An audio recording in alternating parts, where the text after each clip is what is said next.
Hey, what's up everybody? It is Kellen here from Start Your Systems, and welcome back to another edition of Track Walk in MX Simulator. Today, we're going to be playing a track called the Look Alive Racing Compound by 808 on the MXS forums, aka, I believe, Seth Garrett. So, finally bringing Track Walk back today, or I guess this week. I've been wanting to get another Track Walk video out, but quite honestly, I've been hellaciously busy, mixed up with a lot of other stuff, and then I actually posted the live stream from this week's race earlier today, and a bunch of people commented that they're gonna riot if I don't do Track Walk again. So honestly, I didn't realize that you guys like Track Walk that much that you were upset that it went away.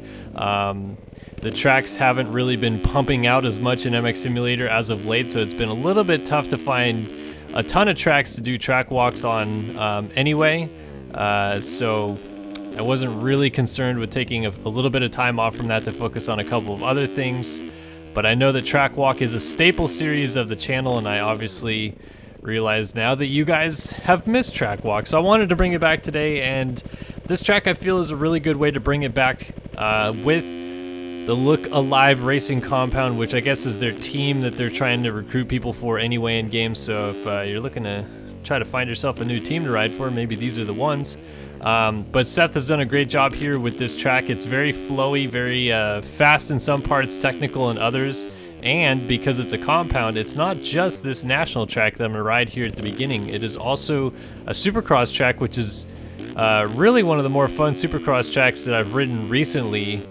Because it incorporates elevation change into it. And I always, as you guys know, I cry to no end about elevation change and how fun tracks that build them into it are, whether it's motocross or supercross. Obviously, I scream that more often for the motocross side of things, but you can see even this motocross track is all over the board with the elevation change, up and down, big jumps, which is part of the reason why I felt it would be a good return of Track Walk today, because a lot of people that watch Track Walk videos are like, oh man, I just want big jumps and stuff that you can send huge whips off of, and well, this track has a lot of that stuff for you. I'm obviously not riding it as well as it should be ridden, but there are so many lines and different choices that you can make on this track. Like even right here, you can step up all the way over to the top of this thing, or you could single and take that nice deep inside rut. Then a long downhill here. That supercross track is over on the left side of the track, and then right here is the finish line jump, which is huge. It seems like the first half of this track is actually quite tame. You know, like pretty standard stuff, some rollers, some scrub jumps, a little uphill triple here in the back out of the first corner essentially. But then once you get to the back half, he really breaks it down into really big hits like uphill triples and tabletops and step ups and everything like that. But it's a nice mix, I feel like. It's not like the whole track is just these gigantic, you know, full send hits that if you don't hit them right, you're going to crash on. But you still do have those things kind of mixed in to have nice jumps to throw big whips on, which again, like I said, it seems like what everybody wants to do in Sim. I don't know, I feel like when I picked up the game, I was more concerned with like trying to play the game. And now I get a lot of people that hit me up and say like, God, I don't really care about like going faster on the track. But dude, how do you throw big whips in the game? And honestly, I'm like the worst person ever for that, because I've never been that good at throwing really, really big whips in the game. Now that I've semi-retired from the racing side of it, I've loosened up my setup a little bit and have been able to throw a little bit naughtier sometimes. But even so, I don't really ever feel like I get out there that crazy as compared to what other guys can do, even what other top pro racers can do in the game still. So, but yeah, I guess I can sometimes teach you guys how to whip. I don't know. I needed to start doing MXS tutorial videos again too. I have a couple that are in the works that I never got around to actually finishing. And like I said, I've just been so ridiculously busy of late anyway.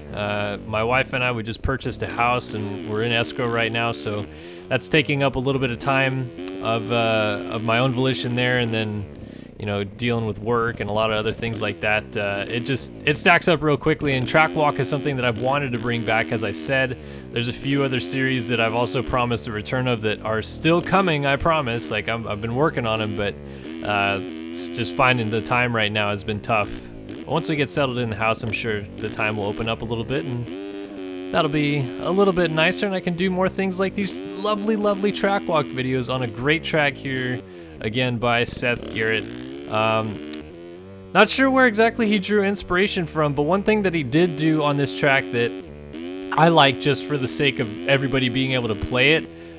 Initially when I saw this show up actually in upcoming tracks and objects or whatever, the thread on the forums, someone criticized him for doing this, and that is that he basically made the map as small as possibly could in terms of like the track. It goes right to the edge of the track. I'll show you on the Supercross track when I get over there, but basically one side of the track on the Supercross track is all the way up against the very edge of the playable surface. Like you're off the map essentially if you go any further over to one side. Now why that's a good thing, and for the terms of everybody being able to play it, is it's really actually helpful for guys that don't have maybe the best computer systems. If you build maps that really tighten up the map playing surface so that all you're playing on is what the map is essentially, it really helps out. Like when you have these gigantic maps where you only have like a quarter of the map being used up by actual racing surface and the rest is environment, a lot of that is more like kind of unused, unneeded texture space for the computer to try to load. And it's really intensive on the computer, thus making it lag more often for people that don't have great computers. So I really like that he did that. I think in part it probably helped his case anyway, just because he has put a lot of statues on the track. He's got grass statues and tree statues, and obviously these like Acherbis pins on the side of the track are all statues as well. And then has like fence statues and a lot of other things. It's not a ton, but it's enough that after a little while you could sense that it would probably cause some lag issues for some people. And I actually haven't yet hit this jump right here, but I'm gonna go ahead and do that right now since I'm over here. Don't know at all if there's gonna be enough speed to get it, but we'll try and get through the gears I think before we get there. Yeah, that's not gonna be enough speed. Oh, that's a big boy jump though. A little short. Needed a little bit more run up and I think I would have got it. But I'll tell you what, that jump pitches you so high in the air that it seems like you actually wouldn't be able to make it back down into the landing without crashing anyway. Maybe a 5th gear nose first landing would help there. But I digress. Again, this national track though, just so much fun, super flowy. Kind of maybe an unpopular opinion, but I like that it's not riddled with like breaking bumps and ruts and everything like that. It's just kind of a nice, fun, flowy track that it's not overly technical. Like you don't have to worry about hitting the marks in a corner and stuff like that. It's straightforward. There's a rough sand section, but that's about it. Everything else is really smooth and fast, and I definitely like that national track. Now the Supercross track, as I said, really enjoy it just because of the elevation that he incorporated. You kind of have this little like motocross-esque feeling back section right here that it goes up, does like a downhill tabletop and then into a Supercross triple. Off to my right is where the start of the actual Supercross track is. He has timing gates and a separate folder set up for that, and then you get actually into the Supercross track, which again I'll just play terribly here.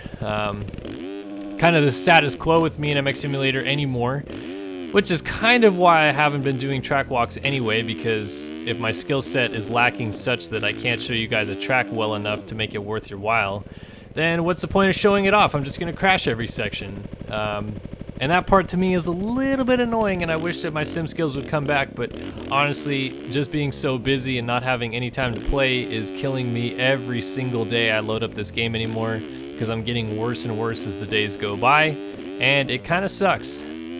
But I will try my best to get better. And here's what I'm talking about. So you have this finish line jump that drops down into this section, and then I love every little element of this rhythm section right here. It just comes up over the top of the hill. It's a nice rhythm lane in itself. It has a couple options. I'll show you the other line.